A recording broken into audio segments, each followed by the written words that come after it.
Hi guys! Welcome back again to our YouTube channel. Katatapos lang namin mag-dinner at isipan namin ni Mark na mag-vlog at i-share sa inyo kung ano yung or kung paano kami nagsimula dito sa New Zealand.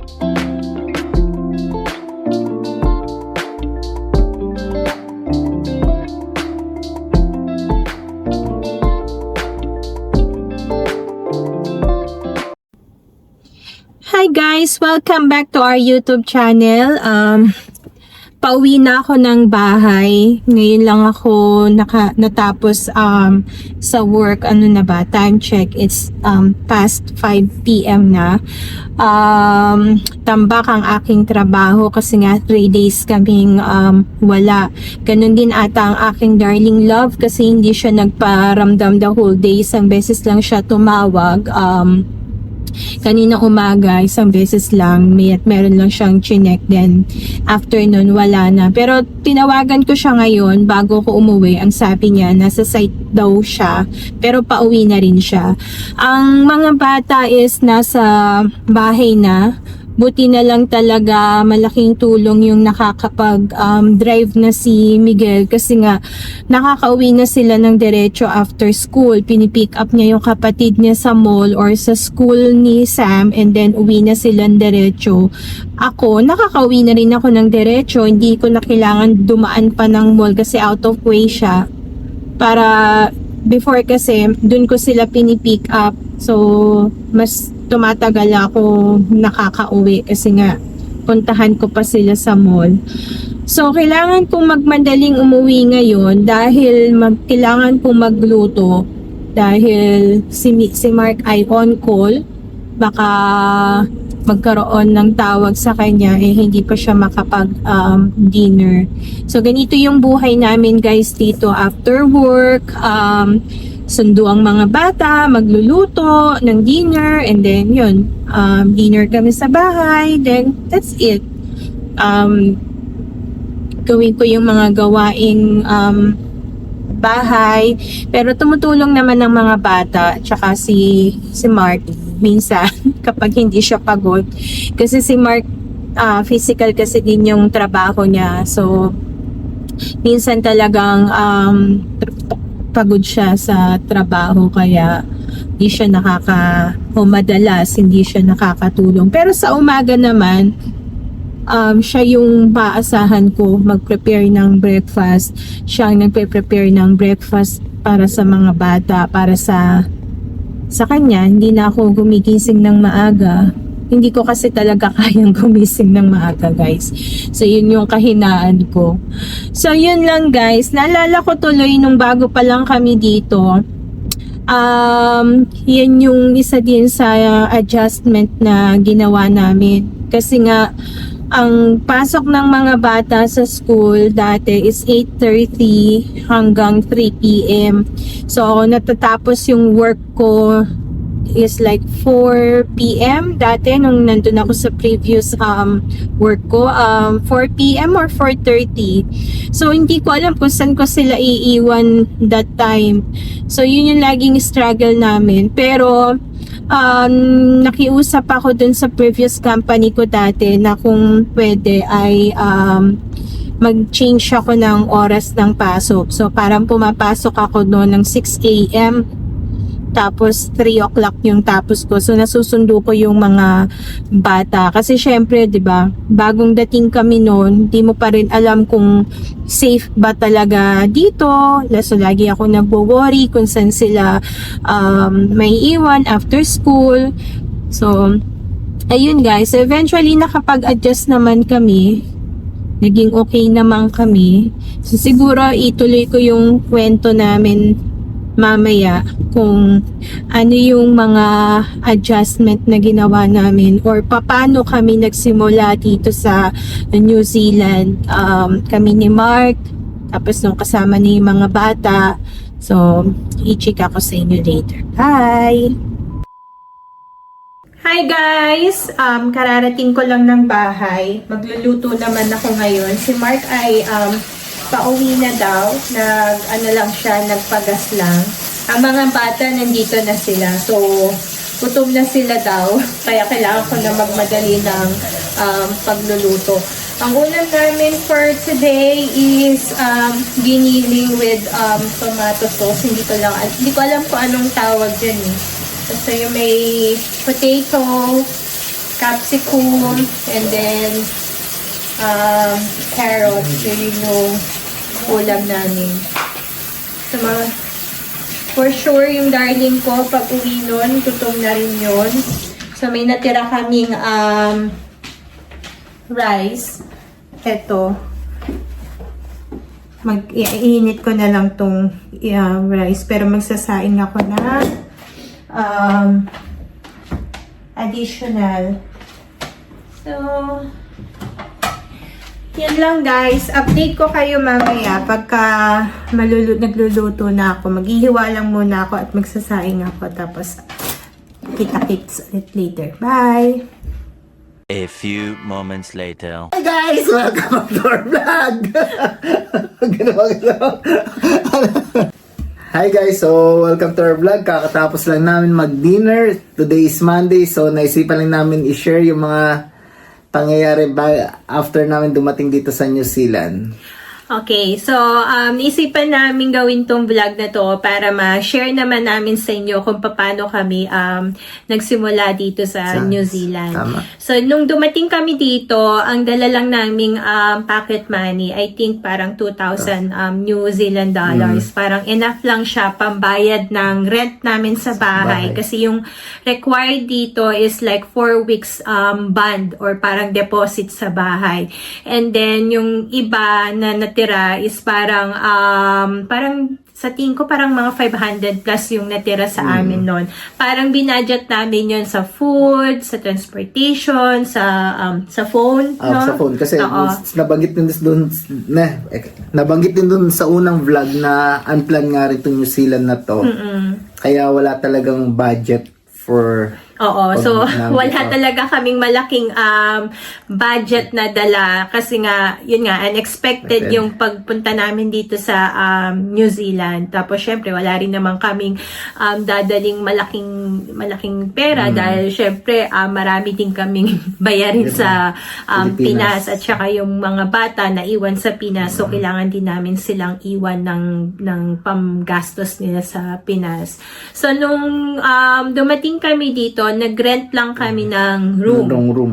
So nag-room. Nahirapan nga kami maghanap ng room kasi nga may mga requirements din silang kailangan. Tapos ilang weeks ba yun bago, kasi papalapit na ng papalapit, wala pa kami talagang makita. So may friend siya from Singapore na nagsabi sa'yo na join dun sa group ng sa Facebook kasi parang 2 weeks or 3 weeks na lang yata before wala pa kami matutuluyan. Dumating dito, as in wala pa kaming mahanap na pwede naming tirahan kasi nga dito kasi, ang paghahanap ng bahay, ang ginamit namin noon ay yung Trade Me. Kaso nga lang, hindi ako makaregister kasi nga, kailangan ng New Zealand number.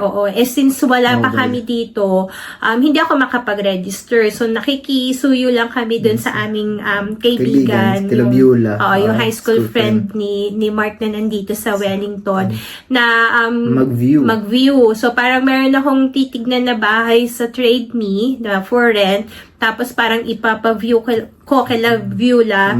Makikisuyo lang kami na Kaya lang hindi kami nase-select dahil nga kailangan ng parang credit check. Credit check, mga ganun. Plus, madami rin kasing naghahanap. So, selection process din siya. So, may selection process siya. Hindi porket ikaw na yun ganon, minsan 10, 7.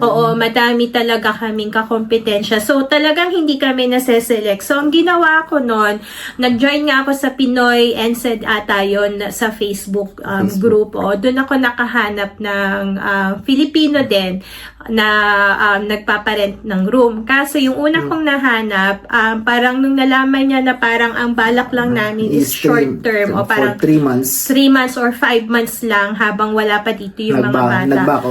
Nag-back out siya na parang nung una okay na, tapos nung parang malapit na kaming dumating, nag-back out kasi nga ang gusto nila yung long term parang contract. minimum year. 12 months or 1 year. So naghanap ulit ako, luckily naman nakakita ulit ako ng Mga 2 another weeks na lang yun, no? Or 2 oo, weeks, parang another Filipina naman na nagpaparent ng room. So nag-rent kami sa kanya ng room, parang for like 3 months nga lang yung aming Mabuti pumayag naman. oo, yung 3 months lang yung aming rent sa kanila. And then, luckily lang na parang after 2 months kasi namin nandito, yung friend namin or yung friend Friend ni sa Mark work. sa work, oo, ni-refer ka. Sila o yan. Oo. Na-refer naman kami dun sa isang naghahanap nga ng tenant. Oo. Kakilala rin nila. Yung mag-move out, Pilipino rin. Plus yung may-ari talaga ng bahay is German. German, oo. German Yun sila yung- mag-asawa. Doon kami tumira bago kami lumipat dito sa bahay. So, doon kami nakatira ng like, how many years? Like, Tagal-tagal din yun. 2019, 19, 20, 21, 22, 22, 20, like 23, ano? Oo, parang 4 years ata 3 and a half or 4 years. Oh, parang mga ganun kami tumira doon sa bahay Nag-stay na yon. Plus gusto rin kasi nung may-ari na Filipino couple or Filipino yung mag-rent kasi nga malinis nga daw sa bahay. Oo. So mabait naman sila. Kaya Plus, hindi na super bait. hindi na kami nag-credit check. Wala na ring referral kasi ang naging referral namin sila, yung previous tenant na Filipino din, no? Ni-refer lang tayo doon. Tapos pag ano ko dito ng bahay, usually bare, wala talagang gamit. Or maswerte na lang kung may dishwasher, or usually stove lang. So, yun. So, walang kagamit-gamit. So, ikaw ang magpo-provide ng gamit. So, ang ginawa namin ni Mark noon, parang kasi nga, 3 months ang aming contract dun sa bahay na yung room na tinirahan namin. Tapos 2 months nakahanap na kami ng yung bahay na to. So may 1 month kaming inaantay para matapos namin yung contract namin. So in that 1 month, ang ginagawa ko, nag-uunti-unti na kaming dalawa ni Mark ng pagbili ng mga kailangan namin. Like yung mga plato, mga unan, mga bedsheet, mga ganon. So, Kaya sobra rin yung pagtitipid nun eh. Kaya, oo. Tapos yung iba naming mga gamit like yung mga bed frame, yung mga bulky stuff like yung dining table, mga ganon. Bumili kami noon pero kinredit card namin. Yung installment. Oo, 1 year to pay namin siya binayaran.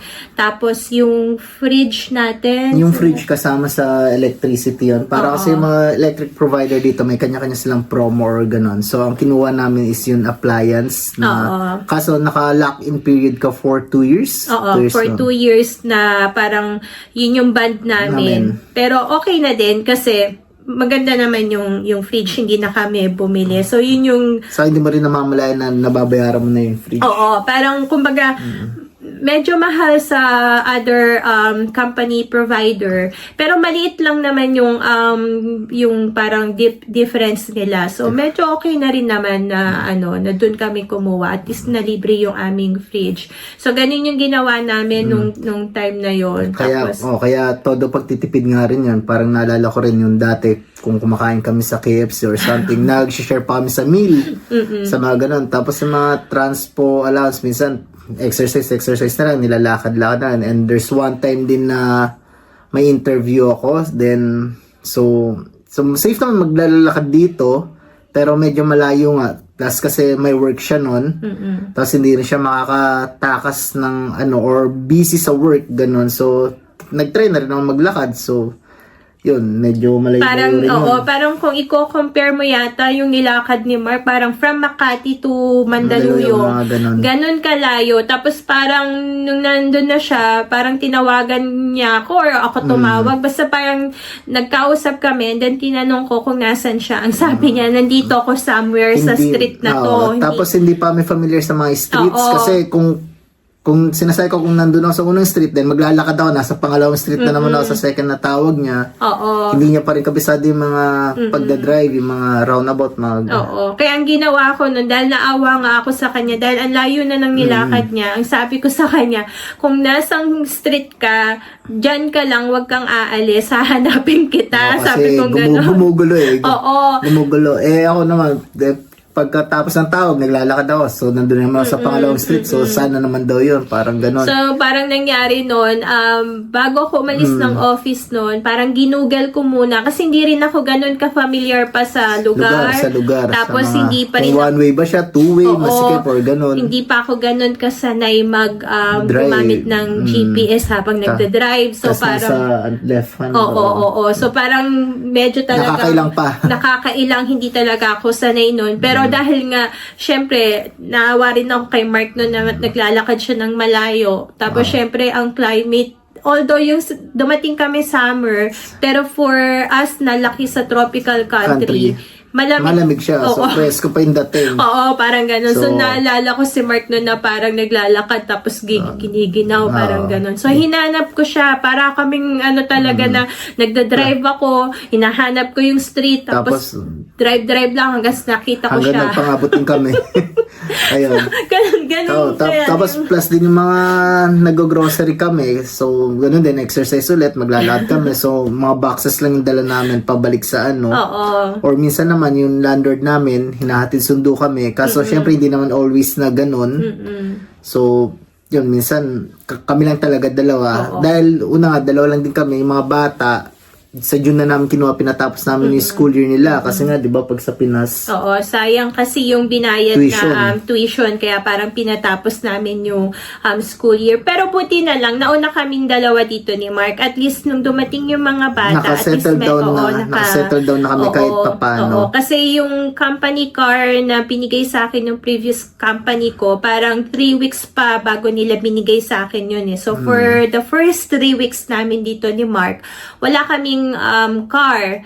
So, ang ginagawa nga namin, naglalakad kami. So, pag Exercise. nag-grocery kami, may mga bit-bit kaming mga gatas, mga boxes, mga tapos maglalakad kami. Tapos, pag pupunta kami ng mall ni Mark, ganun din. Naglalakad din Kaya kami ni Mark. magla-lunch muna kami or magme-merienda muna sa bahay before gumala. Kasi nga, yun nga, for the kids din sa tinitipid nga rin namin, pati nga yun nga, inaikwento nga yun sa bahay.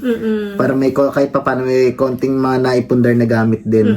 So, as in, sobrang yung pagtitipid namin ni Mark nung time na yon na parang pag magmumall kami, as in window shopping lang, parang bawal kaming magutom kasi parang nangihinayang kaming Para sa mga bata. nangihinayang kaming gumastos. Kasi syempre bagong dating ka, 'di ba? Kino-convert mo din yung pera sa so parang pag kinonvert namin, ay ganitong parang sabi mo na $15, ganun. Parang namamahalan kami, nangihinayang kami ni Mark. So, ang ginagawa namin ni Mark noon, pag Nag-share nga kami sa magmamall, food. pag talagang kunwari nagugutom kami, mag-share lang kami sa isang meal. Naalala mo, darling, nung kumain tayo sa KFC. Mga ganun. Parang nagkumain kami sa KFC noon. Parang isang meal lang yung in-order namin. Parang bumili ka nung parang meal na may bread, may mashed potato, may chicken. Parang may ganun na KFC box. So, parang sa kanya yung bread, akin yung mashed potato. Ganun kami. naman yun eh. Ganun kami nagsimula dito ni Mark. Pero sa awa naman ni God ay nalagpasan namin yun. Plus yung kids din kasi, yung pagdating nga nila, di ba? So, nung dumating ang mga bata, hindi tipid pa din naman kami, nagtitipid pa rin kami, ganun pa din, share pa din kami. So, siguro, kwento namin yung paano naman kami nag-adjust ng Nung nandito na yung mga bata. Nung nandito na yung mga bata, paano sila nag-adjust, paano din ulit na pagtitipid ang ginawa namin nung nandito na sila. So, yun guys, maraming salamat sa ulit pakikinig. Sa pakikinig at sa wala nyo pong sawang pagsuporta sa amin. Sa mga hindi pa nagsusubscribe, subscribe na lang, share, like, and subscribe. Sana po patuloy nyo pa po kaming suportahan at sa channel namin. at maraming salamat po and good night po. God Bye. bless. Bye.